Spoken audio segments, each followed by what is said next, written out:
இந்த ampere Rio electric ஸ்கூட்டரை வந்து June 2022 வாங்கியிருக்கேன்.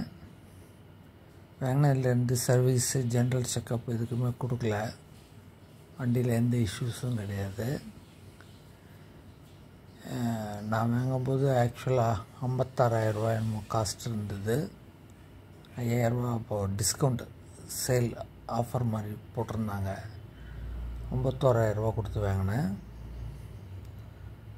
இது வந்து ஹார்ன் பட்டனும் லைட் ஆன் ஆஃப் அந்த பட்டன் இருக்குது. இதில் இந்த டிஸ்பிளேயில் வந்து நமக்கு எவ்வளோ கிலோமீட்டர் ஓடி இருக்குங்கிறதும், அப்போது ஒரு ரேஞ்சு சொல்லுவாங்க 44 to 53 அந்த பேட்ரி சார்ஜிங் இருக்கணும்னு. இப்போ 47 பாயிண்ட் சம்திங் இருக்குது. பேட்ரி ஒரு 3 hours வீட்டில் உள்ளதுலேயே சார்ஜ் பண்ணிக்கலாம். இது கீ லாக் பண்ணுறதுக்கு, சீட்டு உட்கார சீட்டுக்கு கீழே பூட் ஸ்பேஸ் இருக்கும் அதை திறக்கிறதுக்கு. இதுவும் ஹார்னும் லெஃப்ட்டு ரைட்டு இண்டிகேட்டர் அந்த இது இருக்குது. பாட்டில் ஹோல்டரு, செல்ஃபோன் ஹோல்டர் மாதிரி வச்சுக்கிறதுக்கு இடம் இருக்குது. இதில்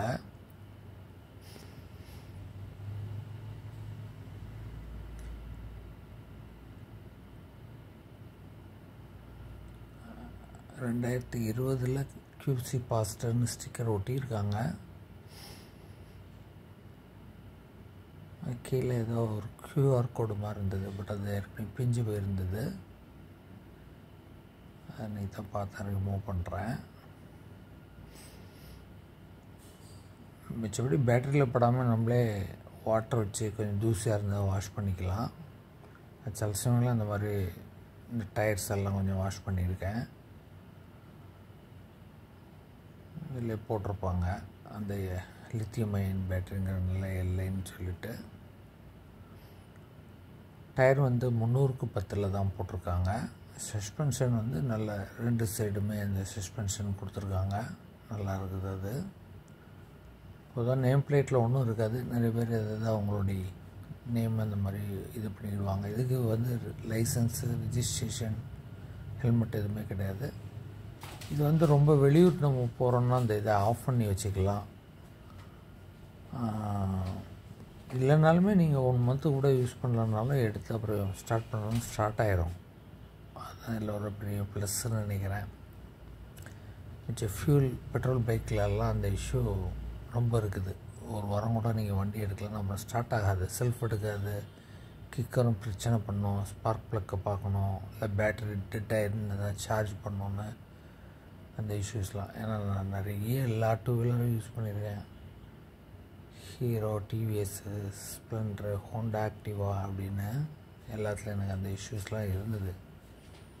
அப்புறம் ரொம்ப நம்ம டெய்லி ரொம்பலாம் ட்ரைவ் பண்ணாததுனால அக்கேஷனலாக எடுக்கிறோன்ட்டு தான் டக்குன்னு அந்த எலக்ட்ரிக் ஸ்கூட்டருக்கு மாறினது. இது ரொம்ப பேசிக் லோயஸ்ட்டு மாடல் இதுதான் சொல்லலாம். லோக்கலில் போய்க்கலாம். ஒரு 25 கிலோமீட்டர் தான் உங்களுக்கு ஸ்பீட் இருக்கும். 25 to 30 கிலோமீட்டர் வரைக்கும் ஸ்பீட் இருக்கும். ஒரு தடவை நம்ம சார்ஜ் பண்ணிங்கன்னா 60லேருந்து 70 கிலோமீட்டர் போகும். வீட்டில் உள்ள கரண்ட் வச்சு தான் நீங்கள் சார்ஜ் பண்ணுறீங்க. 3 hours சார்ஜ் பண்ணாலும் பெருசாக ஒன்றும் யூனிட்ஸ் ஆகாது, ஹோம் கரண்ட்டை வச்சு பண்ணும்போது. அதனால் எனக்கு தெரிஞ்சு லோக்கலில் மட்டும் நீங்கள் ஓட்டுறீங்க அப்படின்னா, மேபி சிட்டியில் இருந்தாலுமே ரொம்ப நான் போக மாட்டேன், ஒரு 20 கிலோமீட்டர் போவேன், திருப்பி 20 கிலோமீட்டர் ரிட்டர்ன் வந்துடுவேன் அப்படின்னா இந்த மாதிரி வண்டி போதுமானது. இப்போ 70,000 விற்கிறாங்க இந்த வண்டியை,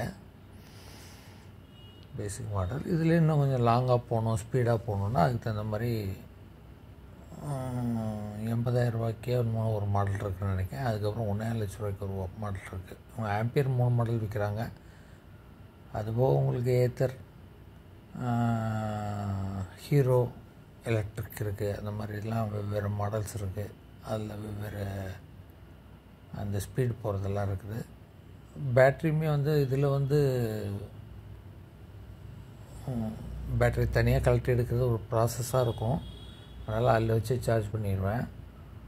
சில இடங்கள்லாம் பேட்ரி எடுத்து நீங்கள் வீட்டில் அப்பார்ட்மெண்ட்டில் இருக்கவங்க மேலே ஃப்ளோரில் இருக்காங்கன்னா பேட்டரி கழட்டி வெயிட்லெஸ்ஸாக தான் இருக்கும். அது ரொம்ப வெயிட் இருக்காது. எடுத்துகிட்டு போய் உங்கள் ஃப்ளாட்டில் வச்சு சார்ஜ் பண்ணி அப்புறம் கொண்டு வந்து மாட்டி ஓட்டிக்கலாங்கிற மாதிரி இருக்கும். சில இதில் ஸ்பேர் பேட்டரிலாம் கொடுக்குறாங்க.